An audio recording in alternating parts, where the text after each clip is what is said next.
Hi, cast and crew from the stage. Today we're going to talk about the truth. The truth is, low numbers do happen. Like, that's the truth. Low numbers happen. It is unrealistic to think that you're going to have a fitness career that's always booming, that all your classes are always full. Obviously, that's what we want. That would be the best case scenario. That would be awesome. But the reality is, the truth is, you're going to have classes that don't make. You're going to have classes that are going to be cut. You're going to have classes that numbers are just going to go down. So low numbers do happen, and that's the truth. So today we're going to talk about why they happen. So we're going to analyze the actual why people and students stop showing up to class, and then what to do about it. Yes? So that you're like, yes, that has happened to me. Well, now you have a whole bunch of ideas of what to do in your situation if you're stuck in one of those. So pen and paper for this one. Let me know if you're excited about learning why people don't come to your class, why they start coming, and what to do about it, because that's what we're going to talk about today. For those of you who don't know me, hi, my name is Jessica. I am the creator and host here at the stage. This is a group dedicated for fitness instructors. If you're a personal trainer, if you're a group fitness instructor, if you teach Zumba or Aqua or cycle or yoga or Pilates or all of the above, this group is meant to help you understand how to use Facebook and understand what happens in your classes so that you can serve more people, share your joy, and ultimately rock your classes. Now, if you are new at this stage, welcome. There's lots to do here. First of all, everyone who is new at the stage is a crew member. Everyone here at the stage is crew members, so hey crew. So welcome new crew members. Also, you should know that there are trainings just like this one already loaded and saved and waiting for you over in the guide section. So if you haven't checked out the guide section, go do that. If you don't know where they are, just tell me in the comments and say, how do I access the guide section? And I'll help you out. There's trainings already there, categorized by topics. So that way you can say, I want to learn more about Facebook. I want to learn more about growing my classes. I want to learn more about what to do in an audition, right? There's so much to do over there. Go check that out. It's available for you. Other things that are happening here at the stage next week. Next week is a fun week. Next week we have the hashtag small wins raffle. That means that you will not only celebrate your small wins, I am big on small wins. So small wins are those tiny little wins that happen throughout your day or through your week that maybe you don't always notice, right? Obviously, when we get that big win, we had 30 people in class, we made $500, like when we make those big wins, we got hired. Those are the big wins, right? Those are the ones that we want to post about. Those are the ones that are really excited. Those are the ones that we're really proud of. But in order to get to that big win, you had to do all these small little things moving forward, right? You had to build the class. You had to go from 3 people in your class to 10 people in your class. You had to go from not ever posting on social media to learning how to post on social media. From posting on social media and getting crickets to like not getting crickets. Like, it's a process to get there, and those little stepping stones are small wins, and I am big on celebrating those. Normally, you're always welcome to post your small win at the stage, but next week it's especially gratifying because every time you post a small win, you will be entered into a raffle so that you can win swag or skills. Super exciting. I will give you, it's like a raffle challenge type thing. So I will guide you on what type of small win to post that day. So it's going to be very exciting because there are different types of win. And all you have to do is just post, make sure you hashtag it small win, and you'll be entered into a raffle. Last challenge we had, I gave away some Zumba Wear gift cards. I gave away discounts for the 6-week course. I gave away the workshop for the pricing strategies on how to price your classes. So they all got their swag, they all got their skills. Next one could be you. So So that's happening next week here at the stage. What's also happening here at the stage, you'll notice that there's a lot of like the Rock Your Facebook instructors are posting their homework. They are the ones who are leveling up their skills, and they're taking the 6-week course because they want to get students into their classes, they want to get paid, and they want to get hired, and they want to go viral. These are the students who are going viral. Shout out to my sister Karen, bro. Well, she's not my sister, she's my Zumba sister. She's my best friend Karen. She just went viral over in the Zen group. She posted a dancing video and it just exploded her phone. She took the course. Okay? So if you want to know how to create content that's going to explode on social media, it's going to get you paid, that's going to get students to your class, then the 6-week course is the one that does that. So you'll notice that a lot of the instructors taking the course are also posting their homework here. So there's lots going on here at the stage depending on where you're at and what you want. There's a little something for everyone. Okay, so let's talk about the truth. And the truth is that low class numbers is going to happen. Like, it's going to happen. We don't want it to happen, but it's going to happen. And why do low numbers matter? Right? So I do emphasize a lot on like growing your classes and growing your classes and growing your classes. And I do that because I know how much it affects group fitness instructors, right? When you have low numbers in a gym, a lot of the gyms are paying close attention to who shows up to class and how many people show up to class. And if not enough people show up to your class, they cut the class. And now you're not getting paid. And now you're not dancing. And now you're not spreading your joy. So it matters, right? If you own a studio or you're renting a space and you don't have enough people taking your class, you might be at a loss, right? You might having to put money from your own pocket just to teach a class. So you're not only not getting paid for that class, you are paying to teach the class, right? So we want people joining the classes so that you're not doing this out of, you're not in the red. If you're a full-time instructor and you don't have enough clients, you don't have enough students, then you might not be making the rent that day, right? Maybe you're using maybe you're using group fitness as your full-time gig. So that means that a lot of your home expenses come from that, right? Maybe you're paying your mortgage with your group fitness, or maybe you're paying your car payment with group fitness, or maybe you're paying everything, your whole life with group fitness. So yeah, numbers matter, right? And if you're just teaching it for the joy of teaching, which is perfectly good too, low numbers are very demotivating. Is that a word? Unmotivated, yes. They can be unmotivating. So sometimes we start with like, yes, I love this. And it's a lot of work. It can be expensive. And it's a lot of energy, right, to show up for 3 people. So low numbers do affect us in more ways than one. We want to recognize that feeling, right? We talked last week about how low numbers, they hurt. They really do hurt, right? Say yes if you ever felt hurt about that. You don't want to. You're like, well, I helped one person, and you want to rationalize it. But the truth is that all that work for 2 people, right? It hurts.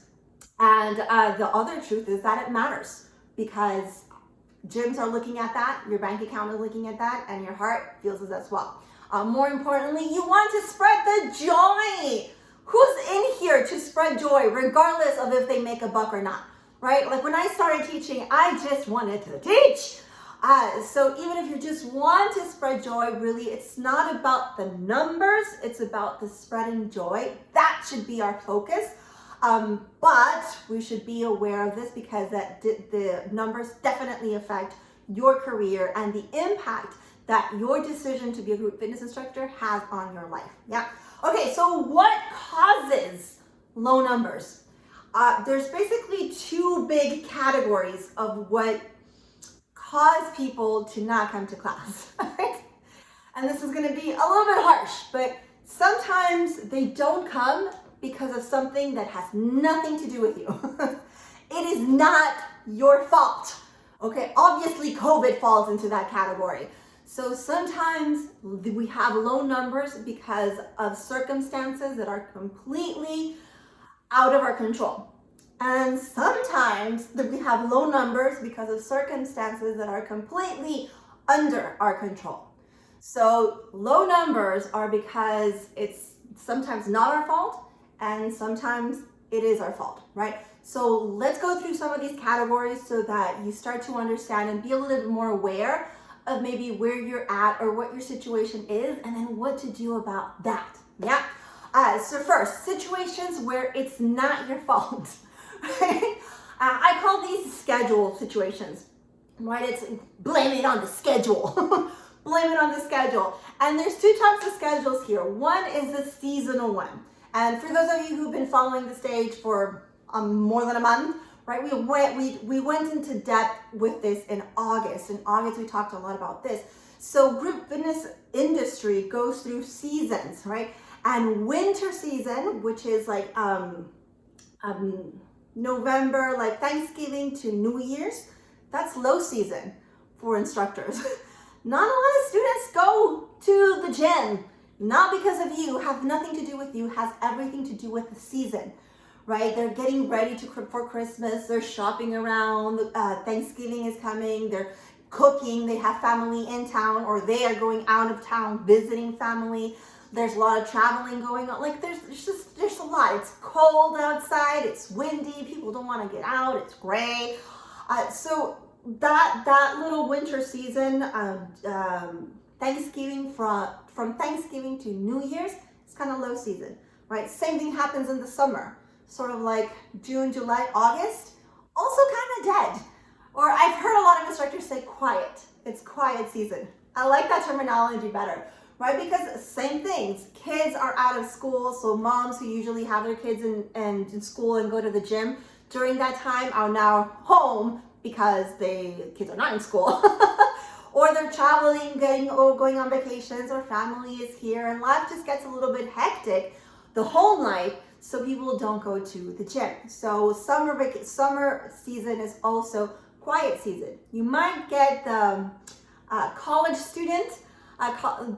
Sometimes there's a little bit of college students going to the gym, but overall it's low season. So if you're concerned that your classes are dipping in December, that's kind of normal. So here's where you don't necessarily do something about it, but you adjust your expectations, right? You're like, I'm trying to grow my classes, and nobody comes to my class, and I've tried all the things, and it's July. Well, it's gonna be hard to grow your classes in July. Like, yay for effort, but you might want to take all this energy for September, right? Or you might want to adjust your expectations, and 20 people in September is the same as 10 people in July. Like, if you have 10 people in July, like, yes, because it's July, okay, or it's December. So adjust your expectations according to the seasons. Now, this is just general terms. Maybe your situation or your season is different. The point is to make note of that, right? When is high season and when is low season for you and for your business, and adjust your expectations accordingly, yeah? Another scheduling. Let me drop a like or a heart if this is all making sense to you, if this is useful. Another scheduling thing that is like not your fault but also affects numbers are the day and the time where your class is scheduled, right? So there are some time slots that do better than other time slots. And this might change from location to location or from gym to gym, but get to know what your gym likes, right? I've had two situations where that has happened to me, where I got first, after COVID, I was super excited to come back and like, yeah, we have a class for you. We want you to come back, teach Zumba. And I was super excited. I'm like, yes, I'm going back to in person. And they gave me Sundays at 1. And my location has not had a Sunday class, because I researched, right, has not had a Sunday class in like 3 years, right? So even though it was COVID and that's hard enough to come back, the schedule in itself was challenging because that location was not used to having a Sunday class. So if I wanted to grow that class, I was going to have to give it a lot more time, because it was going to take a lot more time and effort to get into people's heads that there's an actual class on Sunday. Forget about the format and who's teaching or what's teaching. Just the fact that there's a class there takes time for people to kind of, understand that change. Well, that class totally bombed because there wasn't enough time to grow that class, right? But part of it is it was a horrible schedule. So completely out of my control. I did everything that I could possibly do. Did not work because of the schedule. Another moment that I had is scheduling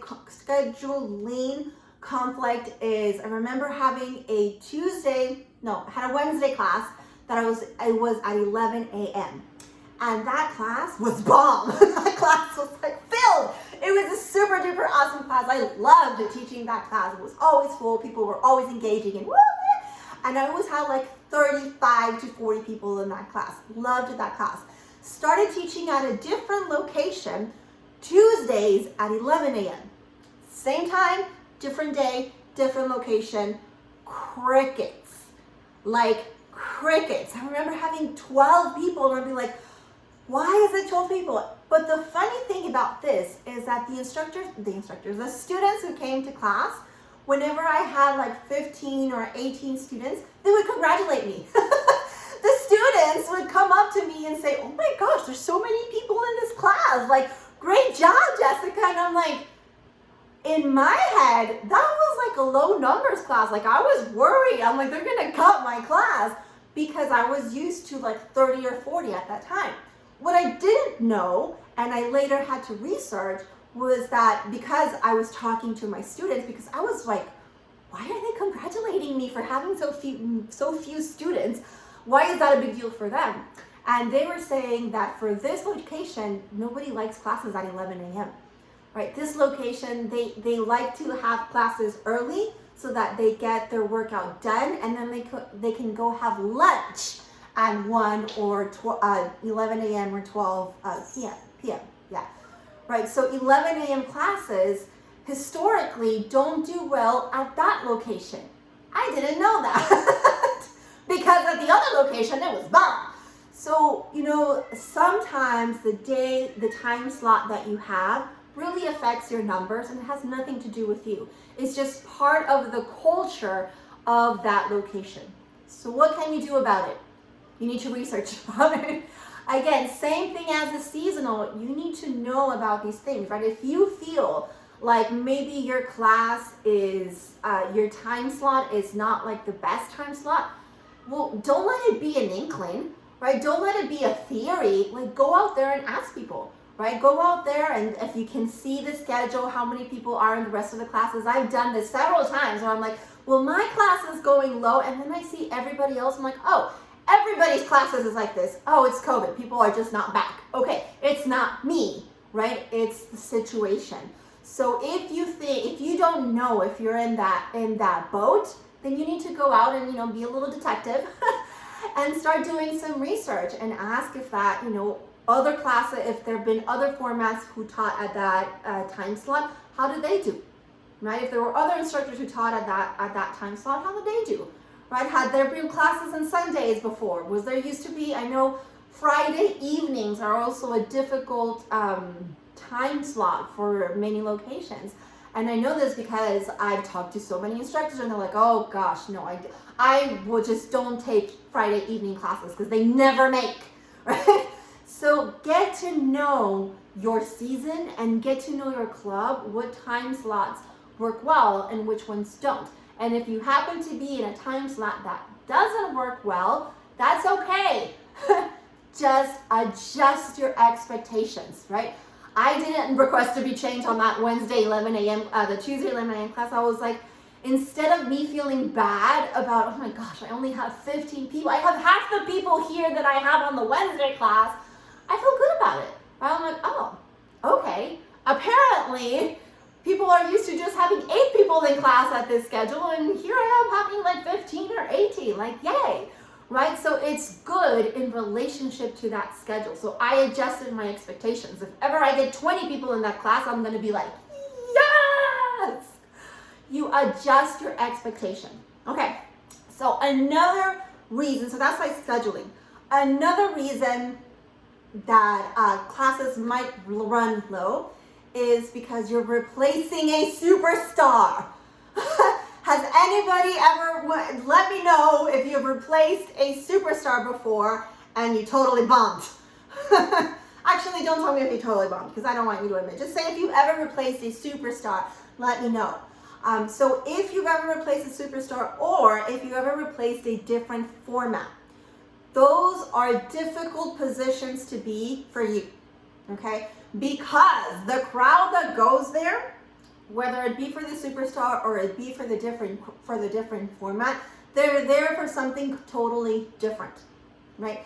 And they're committed to that format, or they're committed to that instructor. They're committed to the way that things have been done.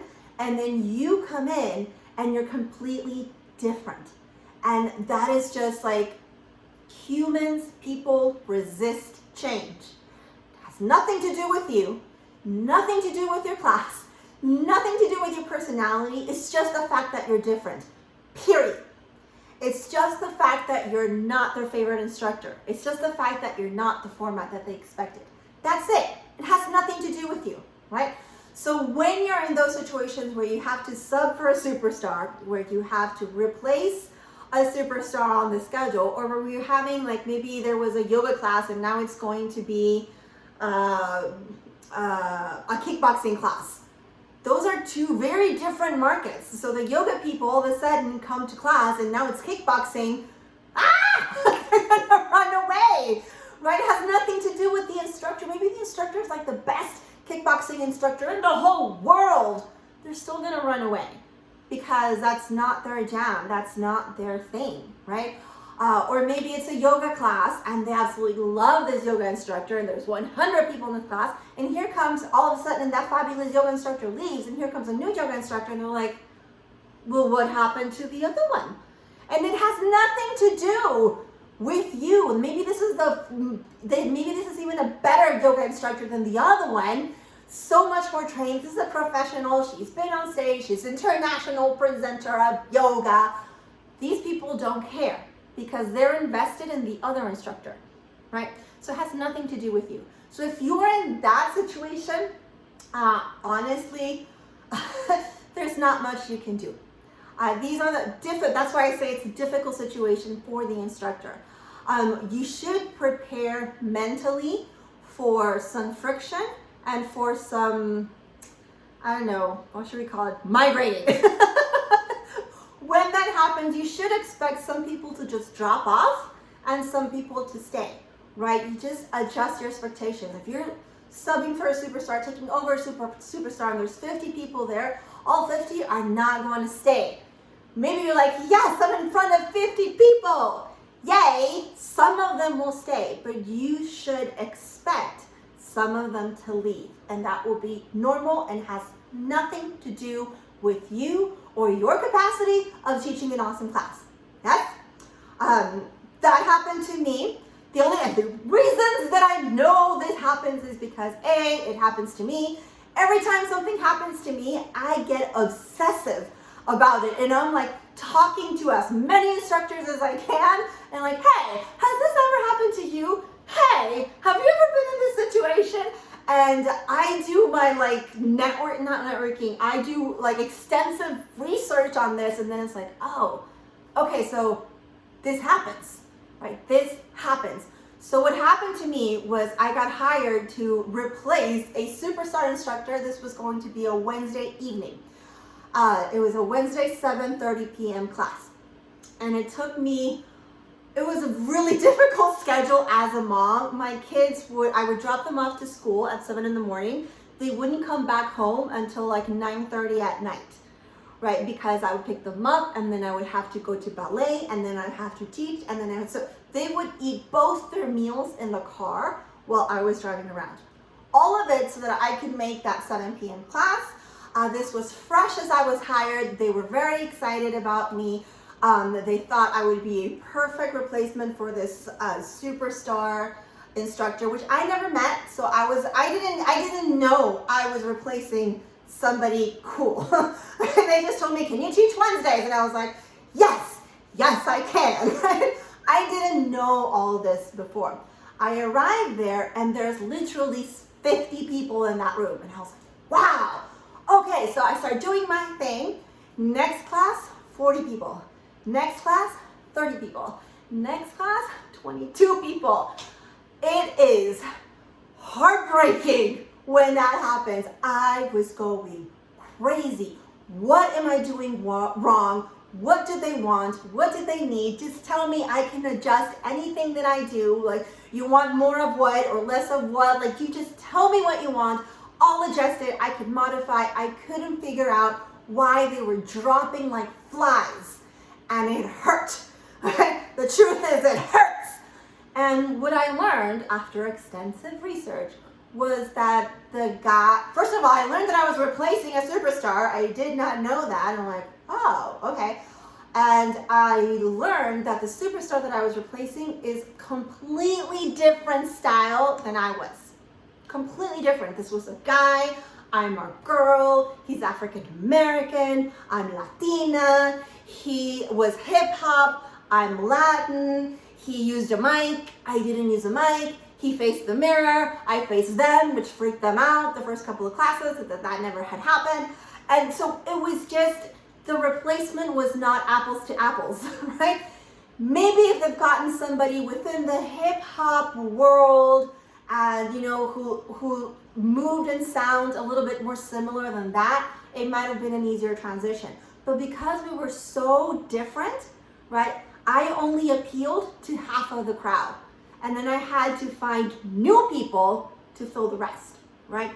Not different than when I replaced a ZJ, right? Same location. The ZJ was teaching a Zumba class in the morning, and then she had to let go of that class, and I came in to replace it. This is the second time I come in to replace somebody, so now I'm just like, oh my God, oh my God, oh my God, I'm replacing a superstar. Now I know who the superstar is. I love her. And it's like, oh my God, and I'm thinking deja vu, this is gonna happen all over again. And I come in, and that didn't happen. It was a smooth transition, right? They were able, I appealed to them very easily because the Zumba ZJ and me, we had very similar styles. Right, so it wasn't so different. She doesn't wear a mic. She also faces front. She's also a girl. We also had Latin moves. There was similarities in that, and our intensity for the class was similar. So then that didn't happen, right? I didn't see numbers drop. So anyway, if you're replacing a superstar or you're replacing a different format, there's not much you can do about it except adjust your expectations. Know that you're going to lose some people in the transition. Hopefully you don't, or probably you are. And it's your job now to find new people, right? Not to convince the people that are there that you're awesome, right? I tried to convince the people, the ones that, the 25 people that didn't go, I was like, please, I can do hip hop. Look, I can do hip hop. Don't try to convince them. You are you, stay you, okay? Instead, find people that already appeal to you and appeal to your style and appeal to your format. That will require a transition period. So know that for the first, 4 or 6 weeks, it's going to be a little wobbly because people are going through that transition. Another way that's something that's not your fault and why low numbers are down is because you're too new, right? Maybe you just got hired at a new location and you just got there and you're in a new city, or it's a new format. Anything that is new, people reject something that's different, and something that is new is still different, right? There is a lot of things that you can do though if this is the case. So if you're new, get your face out there. Just get your face out there. Expectation-wise, just be patient. They need to see you. But if you're too new and they're not coming to you because they don't know about you, they don't know you exist, and once they do know about you, once they do know you exist, they don't want to come to you because you're too new.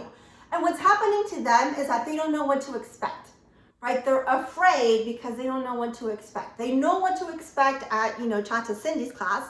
They've been to that class. They know how it is. They know what to expect in Psycho Carlos's class because they've been to that class and they know how intense or not intense he is. They don't know anything about you. And they'd rather go with something that they know than venture out into something new. There's very few adventurous people out there, right? So it has nothing to do with you or your class or your capacity or your quality as an instructor, and has everything to do with the fact that they don't know anything about you, okay? So if that's the case, then let them know about you. That is an easy fix, but it's a fix that takes time, right? So things that you can do is to just show up.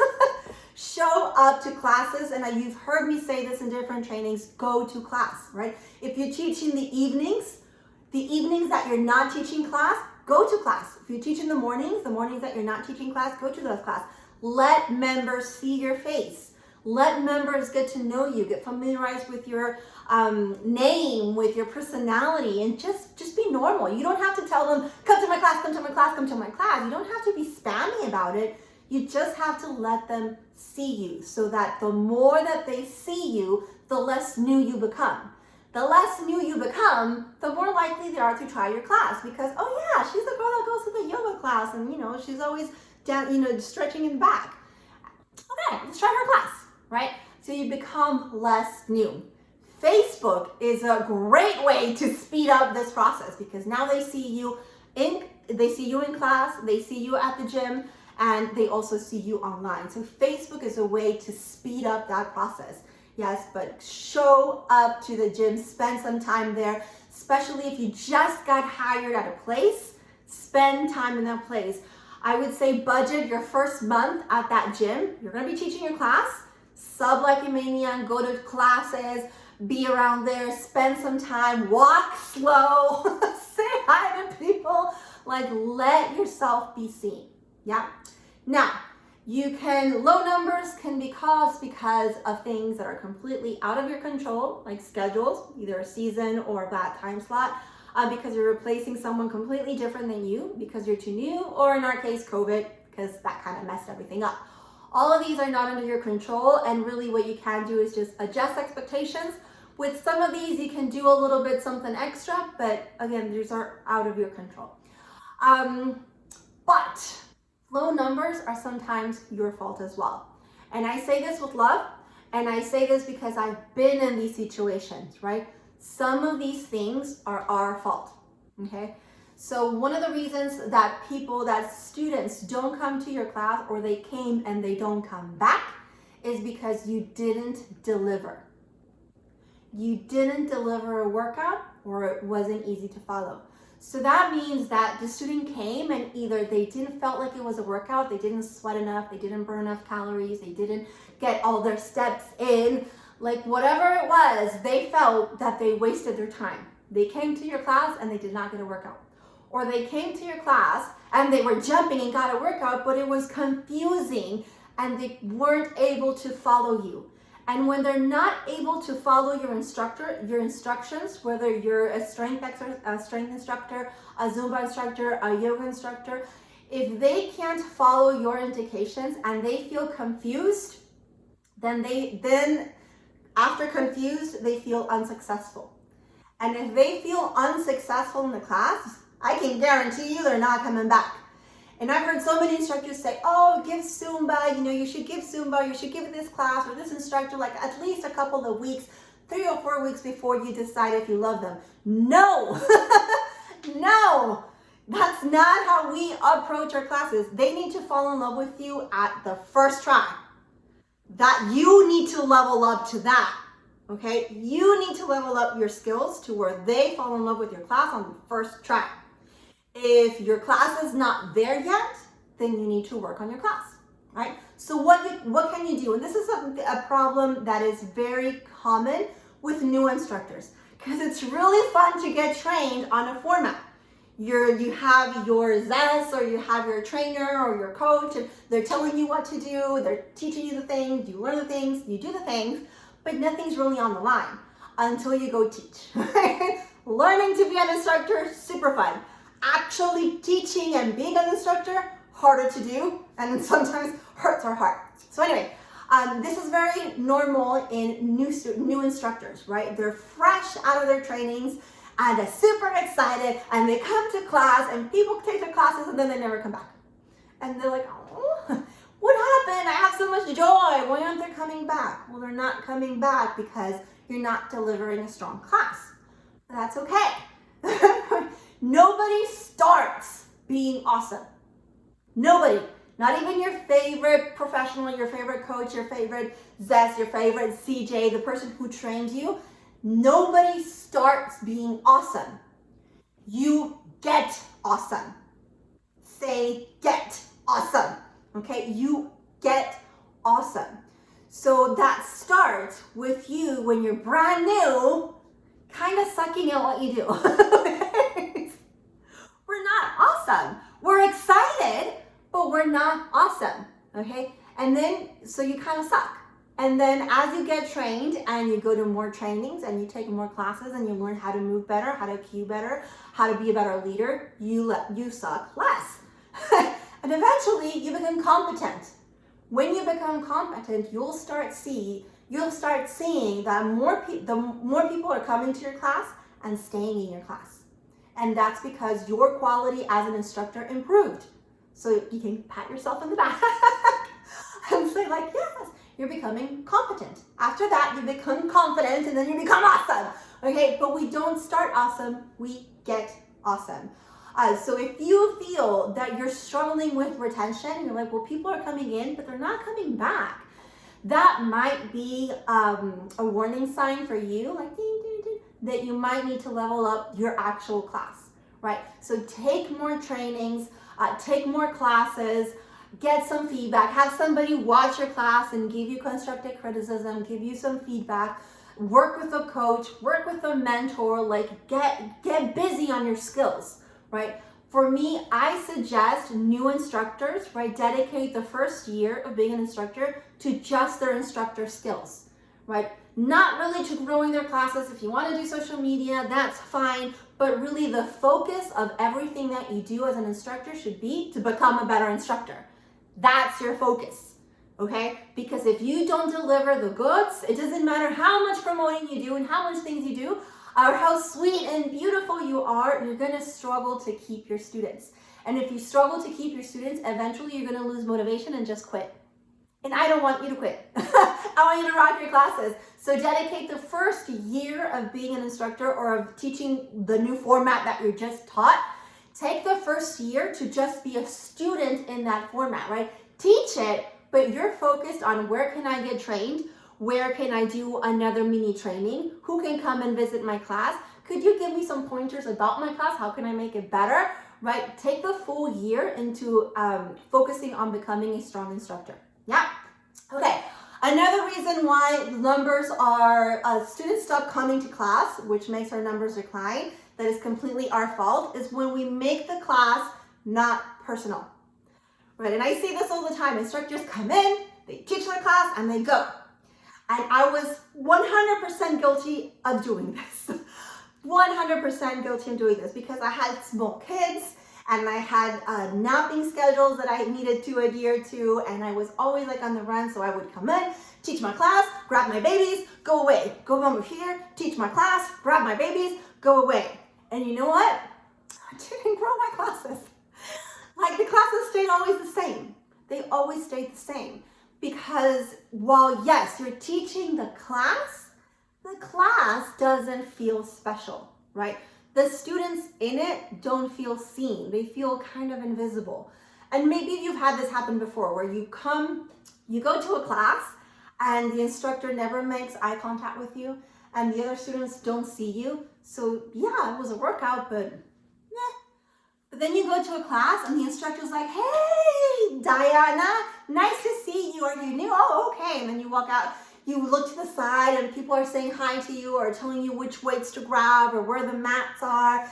The class ends and the instructor tells you, thank you for coming. See you next week. And you're like, oh, and you made connections as a human, right? That gives you all the warm feelings as a student, right? It gives you all the warm feelings inside because you feel part of something bigger than you.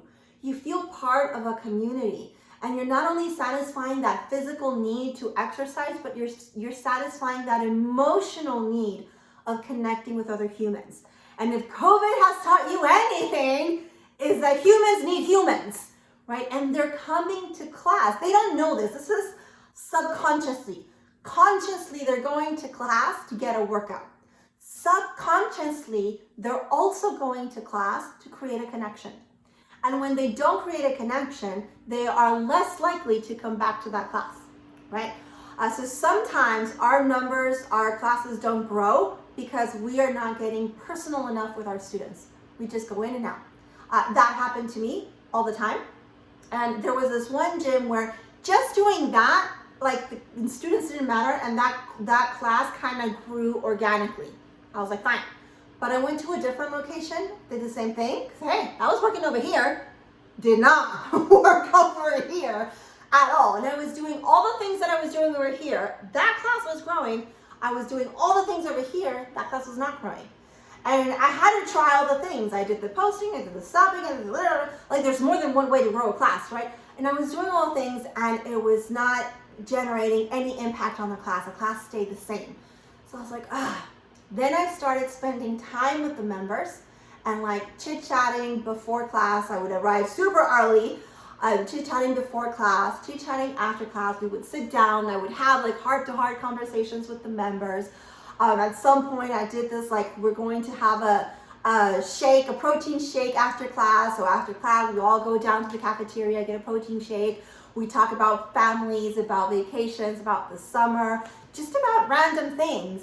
And when I started creating that personal connection with members, that's when I started to see this class grow, right? Each class is going to need something different, and you don't know what that class needs until you go out and try stuff. That's why I'm always telling you different ideas of how to grow your classes, because you don't know which one is the one that's going to hit a chord.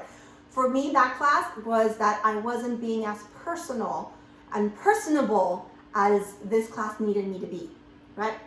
So that's one. And the last kind of thing that's partly our fault, why we're not growing our classes, why our classes are dwindling, is because you don't promote. I wasn't promoting. And I am 100% guilty of doing this one. When I started into group fitness, I've danced for forever. I've danced for 30 years. But group fitness was new. I was always like in theaters and jazz and ballet and hip hop, and like I was in theaters.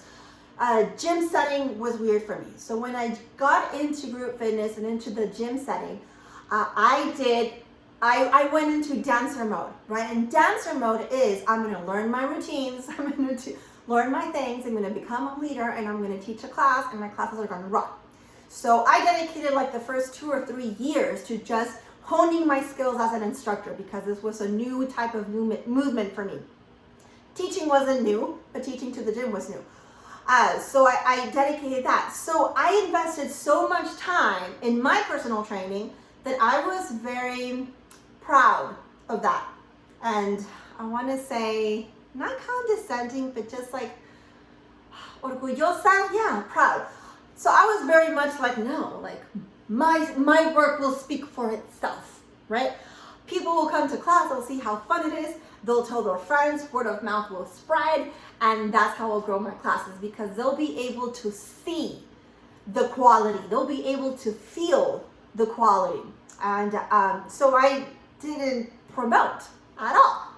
And it was a very harsh reality for me and a very humbling experience to understand the concept that teaching the class, you need to teach the class, you need to give a workout, you need to be easy to follow, you need to give a performance, you need to coach. All those things are just half the work. Those are just half the work. That means you have a quality product, but that doesn't mean that people are coming to the product. The other half was promoting, was telling people about this thing. Right? And that's the part that I resisted, because I hate sales, I hate telling, it feels so weird, I don't like posting about it, I'm shy, I'm an introvert. So like I didn't want to do all those, all I wanted to was dance and teach, and like that made me happy. And that was okay up to a point. But I needed to step up my game now, right? Because I wanted to go to ZaneCon, I wanted to make more of an income, I wanted to make more of an impact. So I had to get over my insecurities and get uncomfortable and learn how to promote the class, right? So basically you just have to tell more people. I started the easiest thing, and the way I started, because I was just like, no, I don't. Just telling your students to bring a friend. Thank you everyone for today. It was a wonderful class. Tell everybody we're here Tuesdays at 11. Bring a friend. Let them know that we're shaking and we're shimmying here every Tuesday at 11. Mwah. That's it, right? Tell them when you're having that chit-chat conversation with your instructors, tell them, hey, Tata Cindy was wonderful getting to talk with you today. And bring a friend. Bring a friend next week. Super casual. Doesn't have to be weird. Doesn't have to be spammy. Doesn't have to be overly salesy. Keep it really casual. Just talking about it to your current student is a good way to start that process, right? But really telling more people about you, telling more people about your class, and obviously I'm the Facebook girl, so posting on Facebook. Not necessarily posting about your classes 24/7 because then you become spam. They need to know you, not necessarily your class, right? They need to see your face. They can see your face if you make a Zumba post or a schedule post. They can also see your face if you're talking about your children, or it's you and your coffee mug, or it's you and the girls' night out. Like, it doesn't have to be about one topic, but definitely promoting, not promoting, is something that is hurting your class because people simply don't know that you exist and they don't know that you have a class, right? Just being on the schedule is not enough for people to notice that you're on the schedule. Just being on Zen Studio, yes, I load my classes on Zen Studio. Great, nobody knows it's there, okay? You need to tell people that you have a class there. You need to tell people that you're teaching at this location. You need to tell people that you exist, yes? So make sure that you're taking steps to start to promote your class in a more consistent way, yeah? Okay, that's all I have for today. A little Facebook hack. Facebook is a computer and it's recording all the things that you do. So if you like these videos and you like to be just a fly on the wall and watch them, that's okay with me. But if you want Facebook to keep showing you these videos, then you need to tell Facebook, right? And watching a video doesn't tell Facebook. You need to click that like button or just drop a GIF. You need to engage with the content so that Facebook can register that and say, Cha-Cha Cindy likes this video. Next time the stage posts a video, I'll show it to Cha-Cha Cindy, yeah? So do me a favor, click that like or drop a GIF just to let Facebook know that you want more of these videos in your feed. Don't miss next week. We're going to do the hashtag Small Wins challenge, raffle. That will be super fun. So you'll have a chance to win swag, to win skills. And if you want to take your fitness career to the next level and you want to know more about this 6-week VIP course, just say next level in the comments and we'll get to chatting. I'll let you know more of what that is and see if that is something that you want to do. Other than that, I'll see you on the next one.